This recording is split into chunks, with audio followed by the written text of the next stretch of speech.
Class 12th के Hindi book आरोह भाग 2 का चैप्टर 9 छोटा मेरा खेत और है बगुलों के पंख। इसको समझेंगे और इसका क्वेश्चन आंसर करेंगे। तो चलिए शुरू करते हैं। छोटा मेरा खेत, इस कविता के कवि हैं उमा शंकर जोशी। चलिए इसको करते हैं। छोटा मेरा खेत चौकोना, कागज का एक पन्ना, कोई अंधर कहीं से आया, छन का बीज वहां बोया गया।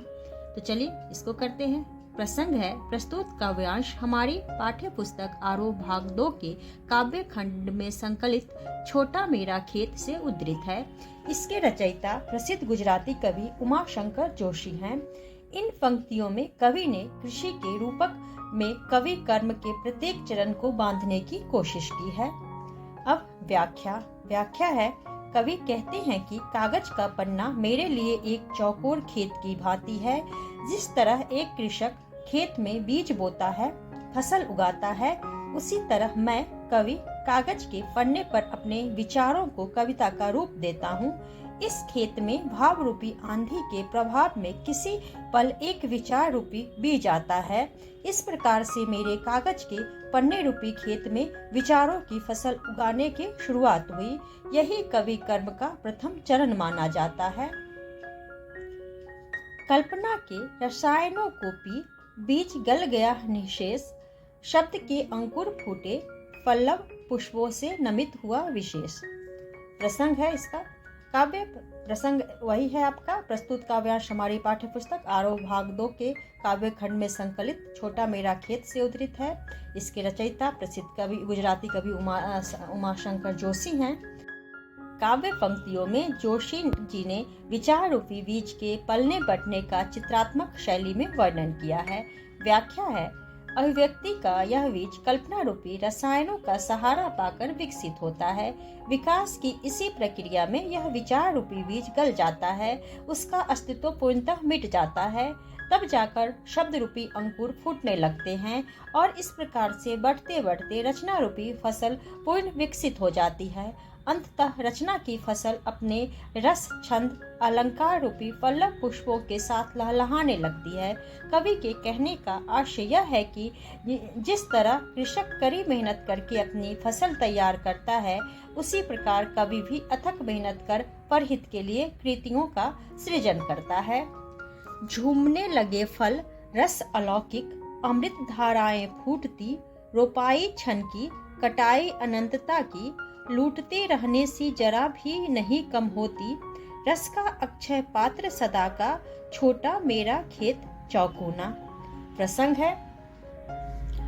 प्रस्तुत पद्यांश में कवि जोशी जी ने साहित्यिक कृति तथा कृषि कर्म से तैयार फसल के परिणाम का वर्णन किया है। व्याख्या। जहाँ साहित्यिक रचना से रसधारा फूट पड़ती है, वहीं फल आने पर फसल झूमने लगती है। आशय यह है कि जिस तरह फसल फल आने पर पूर्ण रूप ले लेती है, ठीक उसी तरह साहित्यिक रचना के पूर्ण होने पर उससे अलौकिक अमृत की धाराएं फूटती है। इस प्रकार एक पल में होने वाली रोपाई के परिणाम स्वरूप कृति की रसधारा अनंत काल तक चलने वाली कटाई के पश्चात भी कम नहीं होती है। यद्यपि फसल पकने के पश्चात काट ली जाती है, काटने के बाद उसका महत्व खत्म हो जाता है, जबकि साहित्यिक कृति का रस युगों युगों तक विद्यमान रहता है।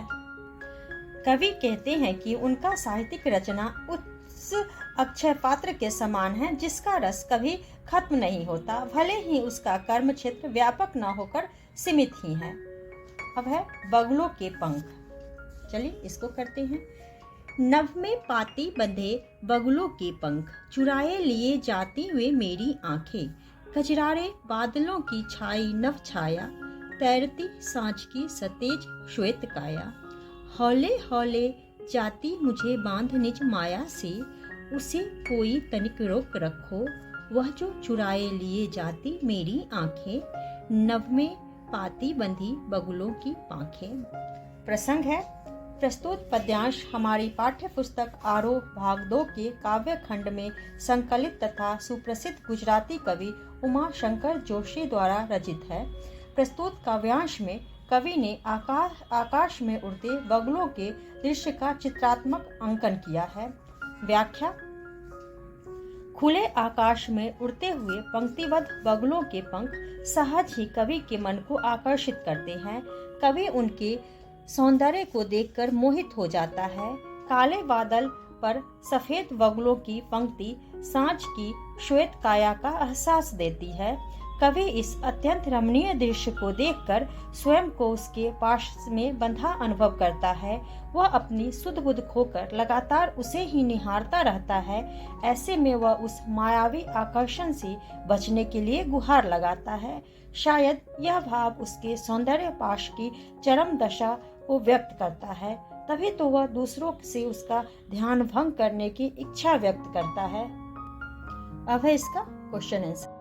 क्वेश्चन नंबर 1 है, छोटे चौकोने खेत को कागज का पन्ना कहने में क्या अर्थ निहित है? तो चलिए इसको करते हैं। एक रचनाकार के लिए कागज का पन्ना ही उसका कर्म क्षेत्र है। खेती कर्म से जुड़े कृषक के पास कार्य करने के लिए विस्तृत भूभाग होता है। कवि ने बताने का प्रयत्न किया है कि वह कागज के टुकड़े पर ही अपनी काव्य प्रतिभा के बल पर नव सृजन की सामर्थ्य रखता है। उसकी रचना रूपी फसल पुनः पुनः काटी जा सकती है, अर्थात साहित्य कालजयी होता है और उसका रस कभी खत्म नहीं होता। इस नजर में से उसकी कृति रूपी खेती अधिक महत्वपूर्ण है। इस कवि ने अपने कार्य क्षेत्र अर्थात कागज के पन्ने की तुलना छोटे चौकोने खेत से की है। क्वेश्चन नंबर 2 है, रचना के संदर्भ में अंधर और बीज क्या है? तो चलिए इसको करते हैं। कवि ने खेती के रूपक में कवि कर्म के प्रत्येक चरण को बांधने का प्रयत्न किया है। रचना के संदर्भ में अंधर से आशय किसी भावात्मक उद्वेग से है। कवि के मन में रचना लेखन से पूर्व जो भावों की उथल पुथल मचती है उसे ही कवि ने अंधर का नाम दिया है। रचना के संदर्भ में बीज से कवि का भाव उस प्रथम विचार से है जो कवि के हृदय में सबसे पहले आता है। इसी से रचना विकास पाती है। क्वेश्चन नंबर 3 है, रस का अक्षय पात्र से कवि ने रचना कर्म की किन विशेषताओं की ओर इंगित किया है? तो चलिए इसको करते हैं। कवि ने कवि कर्म को खेती के रूपक में बांधा है। कवि कर्म के हर चरण पर कृषि के कर्म का आरोप किया है। इसी क्रम में कवि ने पूर्ण रूप से विकसित रचना का आरोप तैयार फसल पर किया है। खेत में उत्पन्न होने वाला अन्न कुछ समय के बाद खत्म हो जाता है, किंतु साहित्यिक रचना उस अक्षय पात्र के समान है जिसका रस कभी खत्म नहीं होता। कवि के कहने का भाव है कि साहित्य कालजयी होता है, बार बार पढ़े जाने पर भी उसका रस कम नहीं होता, युगों तक जारी रहता है। क्वेश्चन नंबर 4 है, व्याख्या करें। इसका 1 है, शब्द के अंकुर फूटे पल्लव पुष्पों से निमित्त हुआ विशेष। तो चलिए इसको करते हैं। कवि अपने शब्दों के द्वारा भावाभिव्यक्ति रूपी बीजों को बोता है जो रचना के रूप में पुष्पित तथा फलित होकर चारों तरफ अपनी सुंदरता व मिठास फैलाते हैं। क्वेश्चन नंबर 2 है, इसका व्याख्या करेगा। रोपाई क्षण की, कटाई अनंतता की, लूटते रहने से जरा भी नहीं कम होती। चलिए इसको करते हैं। कवि पल भर में अपनी अभावाभिव्यक्ति रूपी बीजों की रोपाई शब्दों के माध्यम से करता है, परंतु उसकी रचनाएं हमेशा पढ़ी जाती है। वे जितनी पढ़ी जाती है उतना ही उनका महत्व बढ़ता है। कवि कर्म हमेशा अस्थायी एवं शाश्वत है। कवि का साहित्य कालजयी तथा अमर रहता है। अब है कविता के आसपास। इसका क्वेश्चन नंबर 1 है, शब्दों के माध्यम से जब कवि दृश्यों, चित्रों, ध्वनि योजना अथवा रूप रस गंध को हमारे आंतरिक अनुभवों में साकार कर देता है तो बिंब का निर्माण होता है। इस आधार पर प्रस्तुत कविता में बिंब की खोज करें। चलिए इसको करते हैं। प्रस्तुत कविता में बिंब योजना इस तरह है। छोटा मेरा खेत चौकोना, कागज का एक पन्ना, कल्पना के रसायनों को, शब्द के अंकुर फूटे, रस का अक्षय पात्र सदा का। अब क्वेश्चन नंबर 2 है, जहां उपमेय में उपमान का आरोप हो रूपक कहलाता है। इस कविता में से रूपक का चुनाव करें।